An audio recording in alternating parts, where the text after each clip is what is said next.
குழந்தைகளா, நாம இப்போ ஔவையார் எழுதின ஆத்திச்சூடியை பத்தி பார்க்க போறோம். அதுல உயிர் வர்க்கத்துல இருக்கக்கூடிய ஆத்திச்சூடியை பத்தி பார்க்க போறோம்.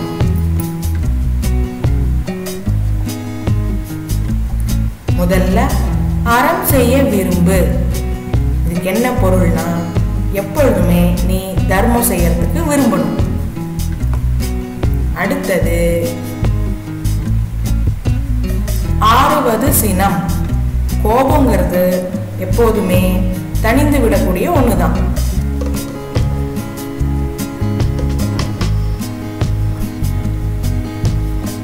அடுத்தது இயல்வது கரவேல்.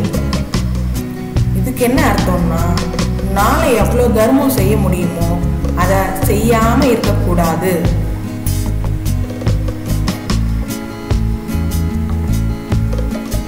அடுத்து ஈவது விலக்கேல். ஒருத்தங்க மத்தவங்களுக்கு கொடுக்கறத நீ எப்பவுமே தடுக்க கூடாது.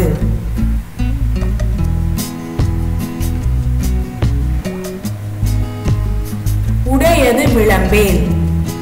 உனக்குள்ள பொருளையும் அதுக்குண்டான சிறப்புகளையும் அடுத்தவங்க கேட்கும்படி ரொம்ப பெருமையா பேசக்கூடாது.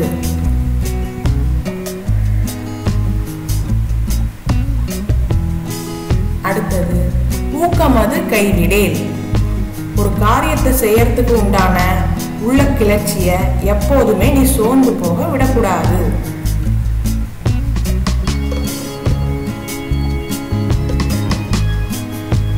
அடுத்தது என் எழுத்திகளேல்.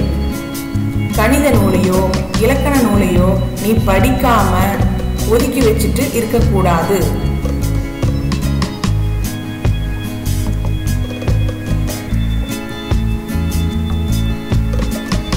அடுத்தது ஏற்பது இகழ்ச்சி. அடுத்தவங்க கிட்ட போய் உதவின்னு கேட்கறது எப்பவுமே இழிவுதான்.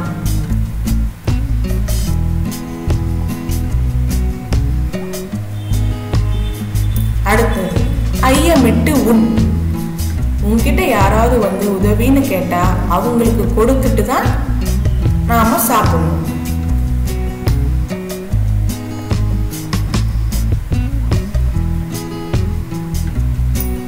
அடுத்தது ஒப்புற ஒழுகு.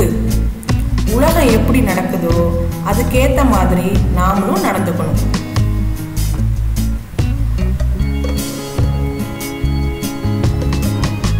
அடுத்தது ஓதுவது ஒழியேல்.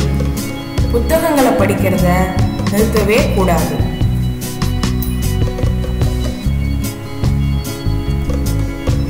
அடுத்தது அவ்வியம் பேசேல்.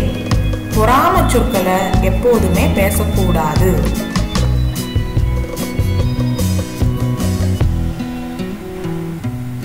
அடுத்தது அக்கண் சுருக்கேல்.